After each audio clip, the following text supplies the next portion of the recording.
Hello guys, నేను మీ లక్ష్మి గుంటూరు. ఈరోజైతే మేము ఈ కార్తీక మాసం మాకు కుదిరినప్పుడల్లా శివాలయానికి వెళ్తూనే ఉంటాం ఫ్రెండ్స్. మాకు దగ్గరలో ఉన్న శివాలయం అంటే ఆర్టీఓ ఆఫీస్ దగ్గర గుంటూరు ఇన్నర్ రింగ్ రోడ్కి వచ్చేటప్పుడు మీకు ఆర్టీఓ ఆఫీస్ దగ్గర చిన్న శివాలయం ఉంటుంది. చిన్నదేం కాదు, బాగుంటుంది విశాలంగా. అక్కడ నాగేంద్ర స్వామి కూడా కొలువై ఉన్నారు. అక్కడ నాగభూషణ్ తాతయ్య వాళ్ళ ఇంట్లో అప్పుల్లో పుట్ట కట్టుకుందంటే దాన్ని గుడి కింద వాళ్ళు చేసుకున్నారు.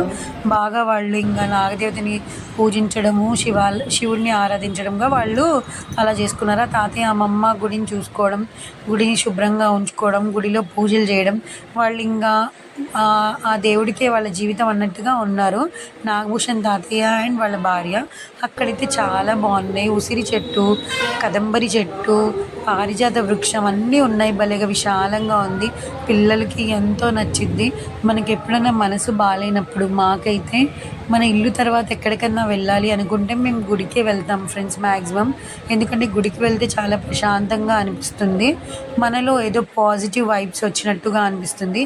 గుడి అయితే చాలా బాగుంది.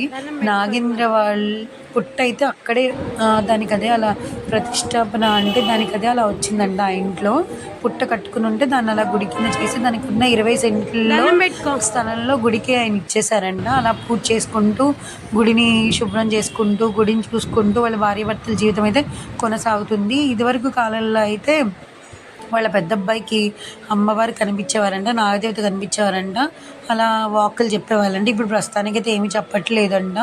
కాకపోతే గుడిలో అయితే చాలా ప్రశాంతంగా ఉంది. ఎటు చూసినా మీకు నాగదేవతలే కనిపిస్తూ ఉంటాయి. సర్పదేవతలు, నాగేంద్ర వాళ్ళు, నవగ్రహాలు, పెద్ద గుడికి సంబంధించిన స్తూపం భలేగుంది.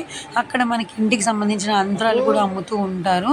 అండ్ దుర్గమ్మ తల్లి అయితే చెట్టు దగ్గరే ఉంది. చిన్న గుడే అని అనుకోకూడదు, చాలా ప్రశాంతమైన గుడి. చుట్టూరు ఖాళీ ప్లేస్. ఆ నాగభూషణ్ తాతయ్యే ఈ గుడికి మొత్తం కర్త కర్మ క్రియ అనుకోండి. అక్కడ గంట భలేగుంది ఫ్రెండ్స్. అది విజయవాడ నుంచి తెప్పించారంట. చాలా బాగుంది. గుడిలో ఆయన తన వంతు తనకున్న దాంట్లో ప్రసాదాలు చేయడం, గుడిని చూసుకోవడం తన జీవితంలో ఇప్పుడు ఇది ఒక పార్ట్ కింద జరిగిపోతూ ఉందంట ఫ్రెండ్స్. బాగా చెప్పారు తాతయ్య గుడి గురించి అయితే.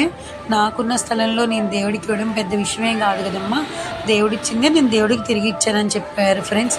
ఆ మాట నాకు భలే కనిపించింది. ఎంతున్నా ఇచ్చేవాళ్ళు చాలా తక్కువ కదా. ఆ తాతయ్య అంతరాలు కూడా వేస్తారంట. చిన్నపిల్లలకైనా పెద్దవాళ్ళకైనా మనం భయపడినప్పుడు వేస్తారంట. ఒక దండకం ముందు ఒకటి తాడు లాంటిది, పోతురాజు తాతలాగా. అలా పోతురాజు దగ్గర ఉంటుంది కదా తాడు. ఆ తాడు ఎప్పుడైనా దేవుడు కనిపించినప్పుడు వాళ్ళకి ఆ గృహాన్ని తట్టుకోవడానికి, ఆ శక్తికి అలా వాళ్ళు చేతికిస్తారంట ఆ తాడుని. పిల్లలకి అంతరాలు వేయడం, తాతయ్య మంచి మంచి మాటలు చెప్పడం, భజనలు చేయడం, పాటలు పాడడం, భలే పాటలు పాడుతున్నారు తాతయ్య కూడా. అది నేను చిన్న వ్లాగ్ కింద చేస్తాను మళ్ళీ.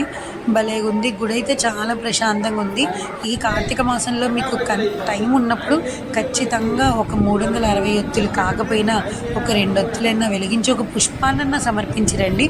అంత ప్రశాంతంగా ఉంది. గుడి అయితే చాలా బాగుంది. Thank you for watching.